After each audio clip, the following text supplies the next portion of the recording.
Bismillahirrahmanirrahim. Assalamualaikum warahmatullahi wabarakatuh. Okay, and selamat sejahtera to all of you. Alright, this will be the note for the second day, and it should be covered for 2 and 4 hours. Maknanya before that we already do about 2 hours. I believe the notes before should deal with 2 hours of your study time, and for this lecture this time it should cover for the next 2 hours. Okay, so altogether you already have 4 hours. Alright, before we go further, okay, these notes today will discuss more on family, okay, and how family is related to the schools. And then at the end of the presentation, I'll provide you with some activities, not really an activities actually, just for you to observe and listen to the list of the YouTubes from this website, supaya awak boleh buat berkaitan, so you can make connections between a family, community and schools. Okay, so the tasks are not many. Okay, the tasks are not complicated. Again, don't feel that I'm overburden you with this kind of tasks, because the tasks are very very easy. You cuma buka YouTube, you dengar dan you cuba tengok dan you cuba compare dengan apa yang berlaku dekat sekolah di Malaysia dan sekolah di overseas. Okay, supaya kita boleh ambil, so that you can take anything that is good. And the good thing that we take from this video, from this YouTube that you're gonna watch, you akan actually gunakan dan amalkan dekat sekolah you all later on. Alright, so before I go further, okay, let us read the situation that happens to Lina. Lina is a female mother. Okay, cuba kita baca. Okay, makna dan definisi keluarga. Renungkan kisah berikut.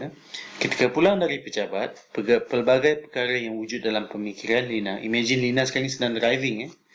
Antara benda yang difikirkan tentang makan malam, sama ada dia dah sediakan ataupun tak, laundry, pakaian yang belum berbasuh, pinggan mangkuk di dapur yang perlu disusun dan dilap dan dibersihkan, and then kemudian perlu menguruskan kerja rumah anak-anaknya. So at one point we can say that Lina ni ibu yang bertanggungjawab. Okay, dia masih lagi berada dalam twilight zone. Okay, masa yang ada untuk menguruskan anak-anak, dan pada masa yang sama letih kerana pulang bekerja. Okay, so from 8 to 5. Beliau ingin pejabatnya berada lebih hampir di rumah, tapi apakan daya, Lina perlu menguruskan keluarganya semenjak kematian suaminya. Okay, another hint, she is a single mom. Right, terfikir kadang-kadang untuk berpindah ke tempat yang lebih hampir dengan pejabatnya, tetapi anak-anaknya baru menyesuaikan diri di sekolah mereka ini. Tambahan lagi, Lina tidak pasti sekiranya berpindah sekolah, adakah sekolah baru sebaik sekolah yang anak-anaknya kini selesa dan gembira dengan guru dan rakan-rakan. Okay, so dekat situ you can see ada emotional factors playing. Alright, and at the same time, pada masa yang sama, anak-anaknya baru kehilangan ayah. Tidak pernah terfikir yang Lina akan menjadi ibu tunggal, right? Yang selalu diimpikan olehnya ketika arwah suaminya masih hidup, bahawa Lina akan menikmati hari tua selepas pencen dengan menziarahi anak-anaknya yang sudah besar dan juga cucu-cucunya. Kini Lina terpaksa bekerja keras kerana hanya beliau yang menanggung keluarganya daripada segi kewangan. Yang lebih memenatkan apabila terpaksa menguruskan anak-anak bersendirian. So, it's not easy to become a single mother. Hujung minggu pula dihabiskan dengan kerja lebih masa. Okay.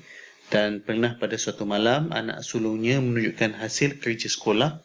Namun kerana sibuk menguruskan si anak yang nombor 2, anak yang sulung merasa diabaikan.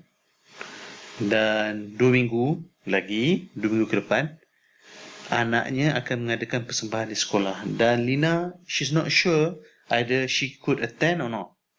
And then the 2 days after that, there will be a session between her and the classroom teachers to discuss of the of the kids' progress at schools. Okay. However, on the bright side, Lina is lucky because the kids do not make any discipline problem at schools. So in terms of that, she's lucky. Okay, ada 4 soalan yang actually I want you to ponder, to reflect on, untuk fikir sendiri-sendiri. You don't have to do anything about this. Fikir sendiri-sendiri, buat catatan, kita akan discuss dalam kelas. Okay, I would like you to think of if you have ever heard kisah-kisah yang similar dengan kisah Lina sama di kalangan pelajar-pelajar sekolah you all. Ada tak yang sama atau seakan-akan sama? Okay, that's the first one. And then, apa peranan yang boleh dimainkan oleh guru atau pihak sekolah dalam membantu Lina ataupun kes yang similar dekat sekolah itu? Apa sekolah buat basically? Dan setakat mana keberkesanan pertolongan yang diberikan oleh pihak sekolah? Okay, that's number 2. Number 3, are there any challenges or obstacles? Ada halangan tak apabila pihak sekolah cuba libatkan diri dalam kes tersebut? Okay, cuba memberikan bantuan. Dan bagaimana keadaan anak-anak ataupun pelajar-pelajar based on that case? Adakah mereka pelajar cemerlang? Kalau mereka pelajar cemerlang, kenapa? Apa yang berlaku? Okay, kalau mereka bukan pelajar yang cemerlang, kenapa dan apa yang berlaku? Okay. So basically, like what I told you before, kursus ni mudah. Dia lebih banyak mengaitkan dengan your experiences of dealing with students. Okay, and I believe all of you communicate and talk and aware of what happens dekat sekolah. So cuba jawab 4 soalan ni. Alright. Okay, coming back to that, notion of family.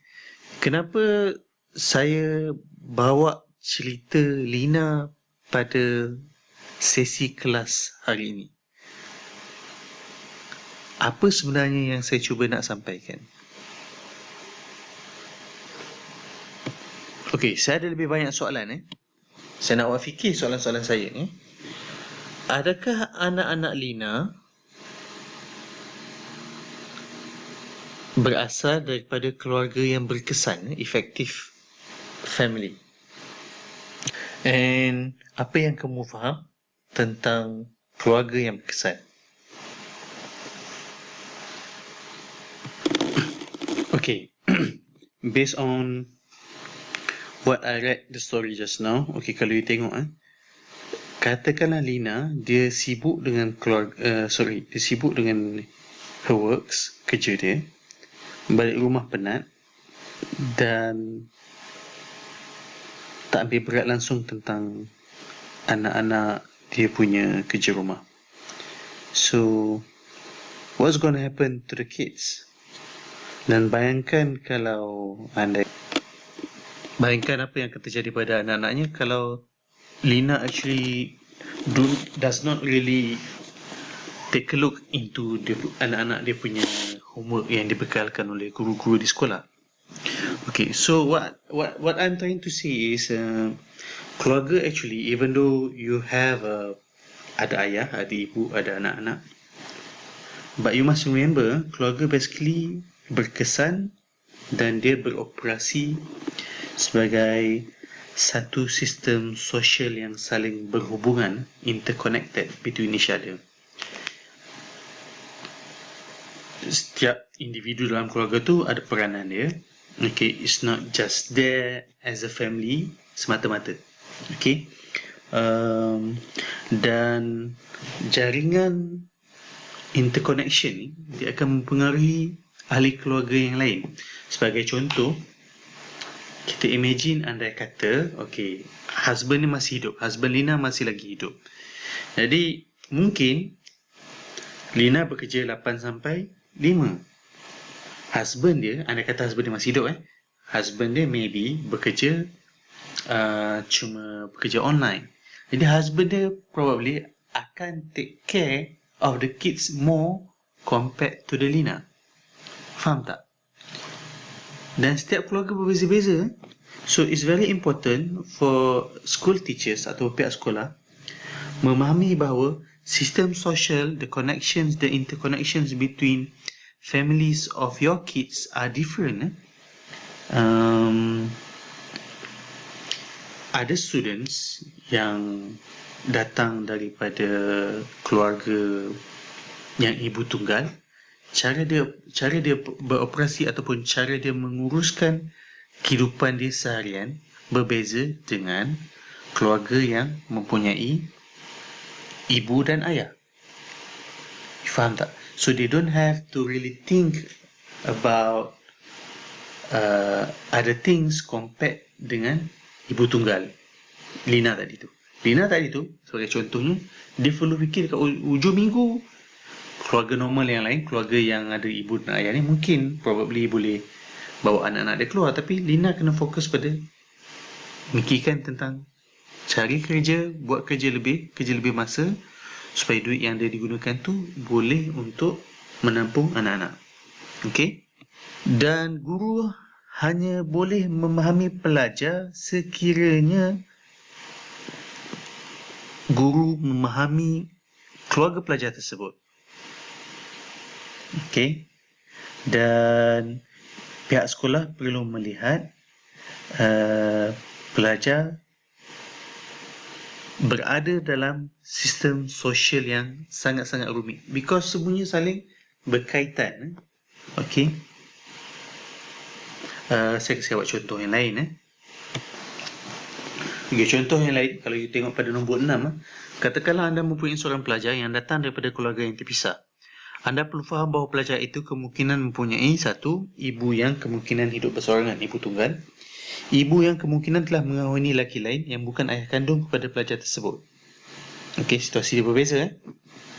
Bila situasi berbeza, keadaan pembelajaran anak-anak itu pun berbeza.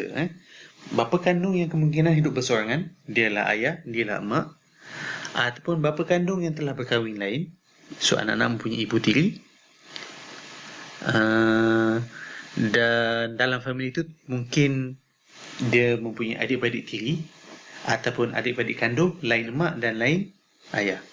Okey, so perhubungan daripada A sampai F basically mempengaruhi pattern pembelajaran tersebut. Sometimes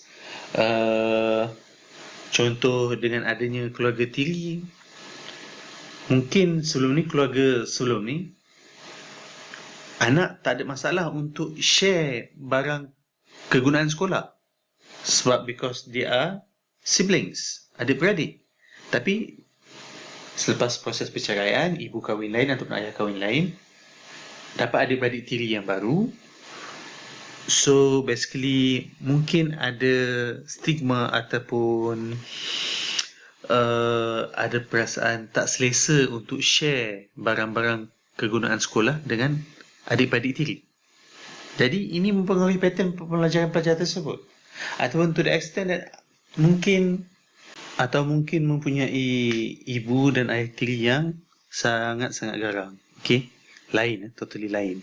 Walaupun tak semua ibu ataupun ayah tiri ini bersifat sedemikian. Okey, meskipun demikian, whatever perbezaan yang ada di kalangan pelajar anak-anak anda, yang paling penting pihak sekolah perlu melihat pada nilai yang dibawa oleh keluarga tersebut. Okey, ada keluarga yang bersifat terbuka. Dia boleh menerima pendapat ataupun input dari pihak yang tidak berada dalam jaringan sistem keluarga mereka. Contohnya guru pada sekolah nak bagi pendapat tentang bagaimana untuk mendidik anak-anak. The parents are open about it. Okay, dia tak ada masalah untuk terima. Daripada siapa sahaja, regardless of perbezaan agama atau bangsa, dia tak ada masalah terima. Ada keluarga yang bersifat tertutup sebab, dan you pun tak boleh nak salahkan family yang sifat tertutup ni, sebab setiap daripada kita ni berbeza-beza nilai ataupun value, kita punya perspektif, cara kita melihat hidup ni berbeza-beza. Ada parents yang bersifat tertutup to the extent that dia tak boleh menerima, bukan tak boleh menerima, dia agak sukar untuk menerima pendapat orang lain yang bukan daripada ahli keluarga mereka disebabkan oleh rasa terancam. Mungkin sebelum ni dia pernah ada bad experience dealing dengan orang luar, atau mungkin sebelum ni dia pernah terima advice from someone that is outside daripada dia punya sistem sosial, to the extent bila dia aplikasikan nasihat tersebut, it did not work out macam yang dia expect. You faham tak? Okay. Sebab tu saya tulis kat situ, ada yang terbuka, ada yang tertutup. If you look at number 10, tertutup kerana mempunyai nilai atau value berbeza. Contohnya, tidak suka menerima tetamu pada hujung minggu, ataupun tidak suka cikgu datang ke rumah bertanya khabar. Dia lagi prefer, okay, cikgu kalau cikgu nak hubungi saya melalui WhatsApp. Tapi ada keluarga yang amat ala-alukan cikgu bersifat sedemikian, tak kisah datang ke rumah. Okay, itu contoh yang saya bagi. But if you look at number 11, regardless of open or close, keluarga tersebut dipengaruhi oleh elemen bonding. Okay, setengah keluarga, you kena practice, you need to be observant. Setengah keluarga menjadikan aktiviti sekolah sebagai satu kaedah untuk membentuk bonding dengan anak-anak. Okay, saya notice ada keluarga yang menjadikan aktiviti kat sekolah, dan dia suka bawa keluarga dia pergi sekolah sebab basically he can show to the kids that I care. Saya sebagai parents, I care about my kids. That's why I go to school. And I want my kids not to be ashamed of me as a parents yang datang ke sekolah, sebab dia tahu yang saya ambil berat. Ada yang macam tu. Okay. Saya kasih contoh diri saya sini lah. Saya jadikan hujung minggu untuk anak-anak saya melawat datuk dan nenek untuk makan bersama lah. Okay, so saya prefer pihak sekolah tak adakan aktiviti pada hujung minggu, especially hari Ahad. Hari Sabtu, I still can tolerate that. Saya tak ada masalah. Hari Sukan, report card day, saya tak ada masalah. Tapi hari Ahad, kalau boleh, saya nak spend masa dengan keluarga. Saya macam tu. Value saya macam tu. Okay, jadi saya akan memilih sekolah yang tidak akan mengganggu waktu bonding time saya dan anak-anak pada hari Ahad. Okay, alright. Dan antara perkara lain yang perlu kita perhatikan when it comes to family dengan sekolah, tradisi dan upacara juga akan mempengaruhi bonding di antara keluarga. Contohnya, kalangan orang Muslim, dia akan mengaji selepas maghrib, baca doa sebelum makan. Saya pernah bekerja di matrikulasi. Waktu tu Johor masih lagi mengamalkan cuti pada Sabtu Ahad. Sekarang dah Jumaat dengan Sabtu.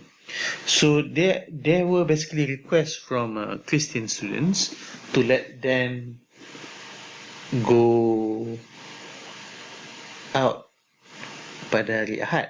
Okay, of course hari Ahad tu hari cuti. Tapi pada waktu tersebut matrikulasi ni dia bagikan hari outing for the students based on the different days. Hari Sabtu biasa untuk lelaki, hari perempuan, hari Ahad untuk female students. Okay, regardless of that, ada parents yang concern tentang, because church activities ataupun hari for our Christian students to go to church is on Sunday.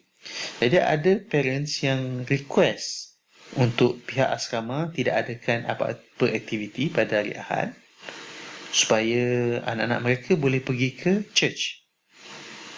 Dan Alhamdulillah, pihak pengurusan matrikulasi akun dan patuh. Sebab, dan saya pun setuju dengan tindakan tersebut, because it is based on kebebasan beragama. Setiap orang ada hak untuk beragama dengan kaedah dia masing-masing. Okay. So kaitannya dengan sekolah ialah ibu bapa akan memilih sekolah berasaskan pada bonding yang telah sedia ada. Okay, kalau you selesa dengan kaedah bonding you akan pilih sekolah yang lebih sesuai dengan you punya nilai dan value tersebut. That's the reason why there are increase of parents yang hantar anak-anak ke sekolah yang ada elements berasaskan kepada Islam, contohnya macam Brahmi Bunch, this kind of school. Because saya rasa mungkin di kalangan parents tersebut dah ada kesedaran atau pemahaman something like that, ataupun mahukan anak-anak lebih diterapkan, lebih integrate elements antara agama dengan pendidikan. Itu yang saya nampak. I don't really know actually. Hakikatnya berapa ramai ibu bapa yang menghantar anak-anak ke Brainy Bunch atau sekolah-sekolah yang berteraskan kepada unsur-unsur Islami disebabkan oleh proses bonding yang berasaskan kepada tradisi dan upacara yang berkait rapat dengan kehidupan peribadi ibu bapa. Okay.